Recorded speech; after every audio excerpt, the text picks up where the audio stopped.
Welcome back to RouteNote and welcome to RouteNote Trends, our tool that allows you to view insights into the different demographics reached by your releases, and you can track the general performance of your music. So let's dive in and explore everything that you can do with it. As you log in onto your dashboard, on the top menu you want to go down to Sales and Reports, and you see down here you get Trends. As the page opens up, we get data for all releases on a worldwide scale, showing data from the last 7 days, and if you click in here we get data from the last 30 days. You see you get streams, listeners, streams per listener, downloads, proceeds, saves and ads. And if you click on them, you get trend lines for each one of them individually. You see here at the top, you get 3 buttons, and that allows you to isolate what trend lines you're looking at. So for example, if I want just to look at Spotify, I will click on Apple Music. That's going to be grayed out. And there you go. That's just Spotify. Bring Apple Music back on, click on Spotify. And there you go. I get trend lines just for Apple Music. You noticed as I hover on the trend line, I get the exact number of streams for that particular time in the past, which can be really useful for you to know. Click on all and bring everything back on and scroll down. We presented the global data charts. So you get these 2 pie charts. On the left hand side you get streams by device, tells you all the different devices your music has been played from, mobile phone, computer, all of them. And you notice again as I hover on it, it will tell me the exact stream number for that particular device. On the right hand side you get streams by source, which tells me all the different sources the music has been played from: radio, artist, the playlist, album, play queue.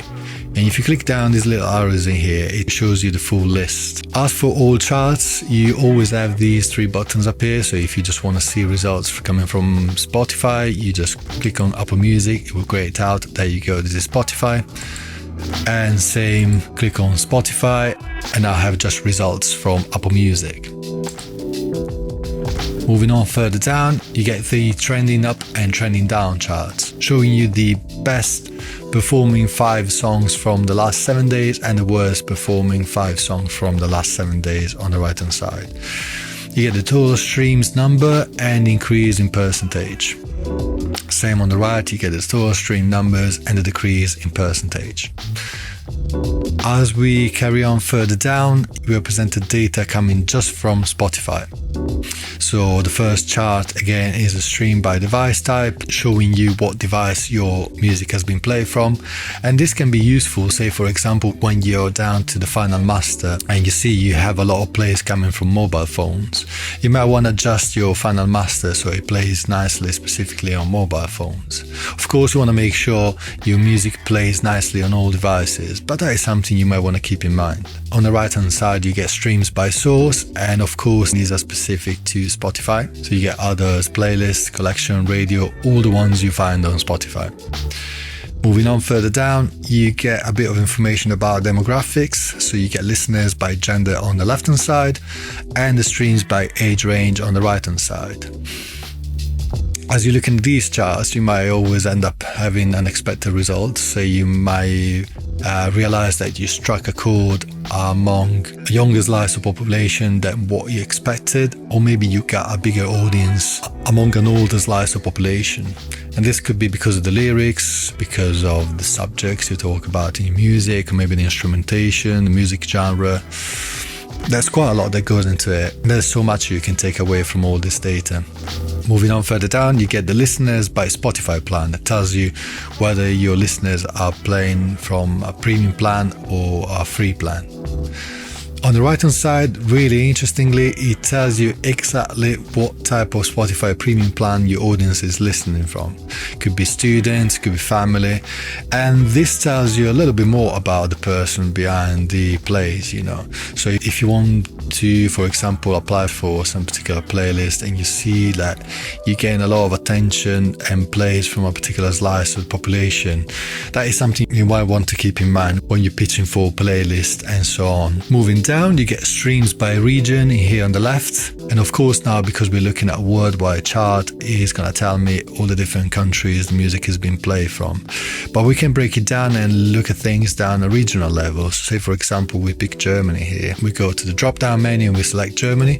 Now this chart will update and it will show me results down to regional level, which can be really interesting. Say for example, you might have confirmation that your music is being played mostly down to your local area, but you might end up having that your music has been played on a different part of the country that you didn't expect, or maybe a different country in the world that you didn't expect. You know, I'm thinking, for example, musicians like Sixto Rodriguez, guitarist. He was from Michigan, United States, I believe. But his music got really popular in completely different parts of the world, like South Africa, New Zealand, Australia. And funnily, he didn't even know that at first.